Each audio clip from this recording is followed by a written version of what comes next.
Starting off today with a defense contractor that wants taxpayers to foot the bill for its mistakes. KBR was tasked with rebuilding Iraq's oil infrastructure after the U.S. invasion.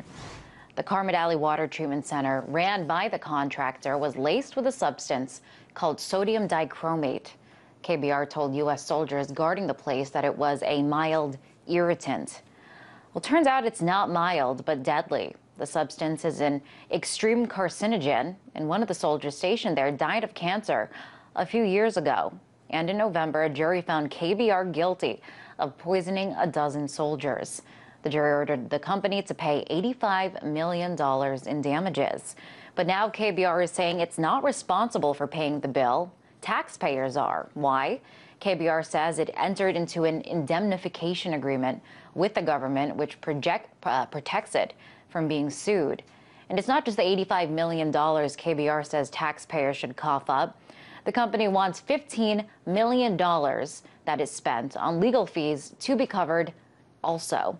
This isn't the first time the private military contractor has been in hot water. Some things you should know about the Houston-based company. It's a former subsidiary of Halliburton. It avoided paying hundreds of millions of dollars in taxes by hiring workers through other companies in the Cayman Islands. In 2009, it was charged with bribing Nigerian officials to win government contracts. And it was also charged with installing faulty wiring that electrocuted U.S. soldiers in Iraq.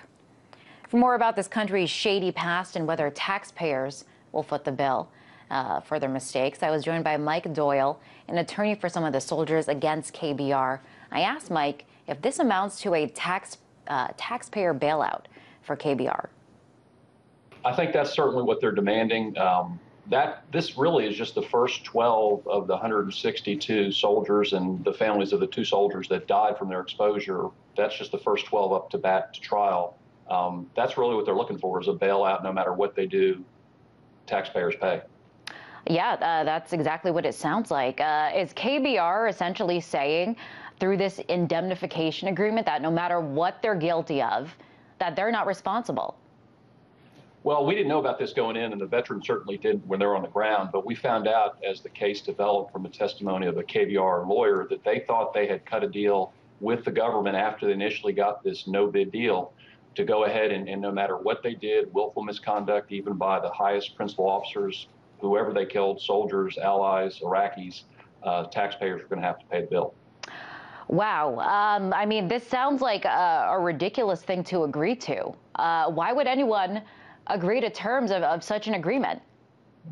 You know, I can't really speak to why it happened. I can tell you that it was classified by the Army up until just December 21st of last year for over 9 years. And I don't think there's a really good answer that's been given about why it was given after they'd initially been given this no-bid contract in the first place. Right. There's a lot we don't know. We were not able to see it, but they are trying to use this as justification to have taxpayers cover their mistakes. A KBR spokesperson said it was necessary to enter into this agreement because the conditions in Iraq are dangerous. Well, it's no secret that despite declaring mission accomplished in Iraq, the country has increasingly been unstable in the coming months and years.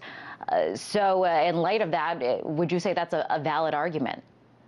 You know, like I said, the whole business about why they should get this bailout, how they got it, that's not really something that we've dealt with directly. But I can say this, there are a number of contractors today, including KBR, that are doing all kinds of work for the military without this kind of bailout agreement. Well, with similar indemnification agreements, is that what you're saying?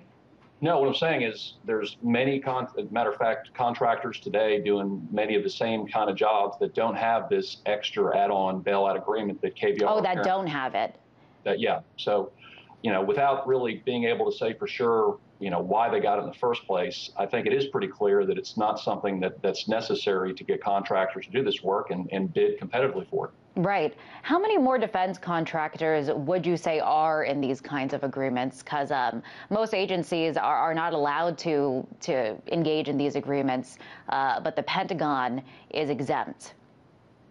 Yeah, my understanding, and this is really something that we found out, it wasn't part of our trial, it wasn't part of our case, as you might expect, or at least as KBR argued. they felt that if the jury in our case knew that going in, KBR knew that no matter who they harmed or injured, they were scot-free, it might influence the jury about how they did business. But we've heard since then that somewhere in our neighborhood of a dozen of these type indemnities had been issued over the years. Right. We touched upon it earlier, the past actions of KBR, and if you look at them, it looks like their main motivation is profit, and the health and well-being of those that they were tasked to protect seems like a secondary motivation.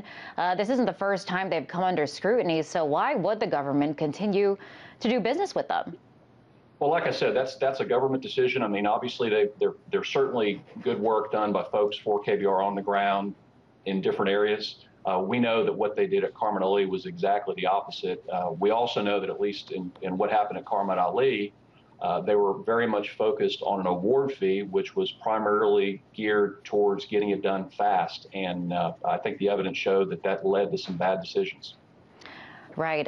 What is the likelihood now KBR, they're trying to have the taxpayers foot the bill. What's the likelihood that that will in fact happen, or that the company will be held responsible to cover those damages?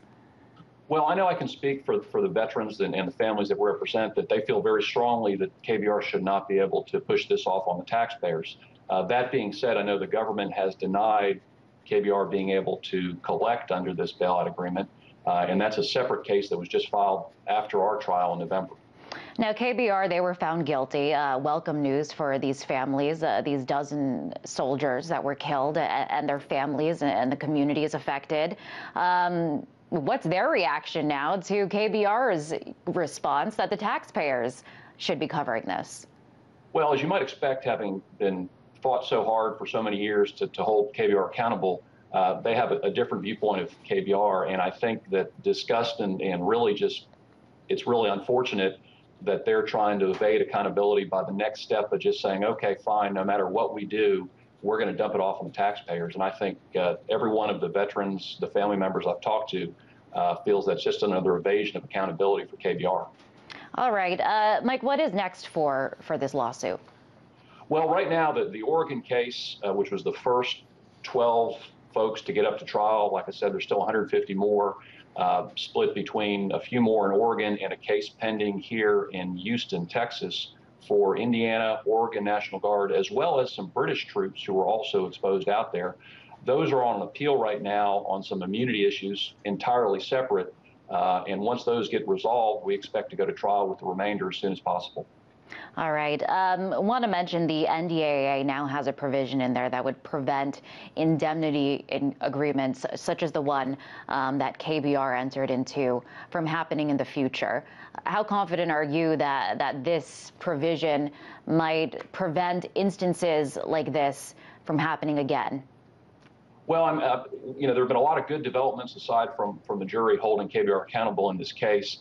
That particular law you're talking about that passed actually didn't ban these type of deals. It just meant that Congress would have to get notified. They couldn't be done in secret. They couldn't be classified and thrown in a drawer to be pulled out later. So that's a really big step. I don't know that these will ever go away or necessarily need to go away, but certainly they'll get a lot more scrutiny than they ever had. That was Mike Doyle, attorney with Doyle Raizner LLP.